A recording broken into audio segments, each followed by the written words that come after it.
ورحمة الله مشاهدين الكرام، أهلا بكم وسهلا بكم. المهم هاد الكلاب كيعيشوا في هاد المزبلة، لقاو تما النعمة، وهما كيستحقوا يعيشوا في هاد البلاصة. ولدوهم وأمهم كانت صغيرة ولدتهم، دابا حاليا بقاو تما كيعيشوا بالنسبة. هذا كنوريكم هاد الشارع، ها هما كيلعبوا هنايا، لقاو هاد البلاصة مزيانة فيها الرحمة. والمهم كاينة المزبلة تما، المهم كيعيشو تما مع داك التعرو. كيلقاو تما شوية د اللحم، اللحم فاش كتلوح بالميكا كيمزقو الميكا، كيعيشو هنا كيتبرعو هنايا كما كتشوفو هاد الفيديو.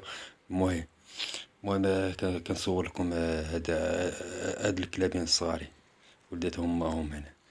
ايوا المهم اش غادي نقول لكم، باقيين عاد الصغار عاد.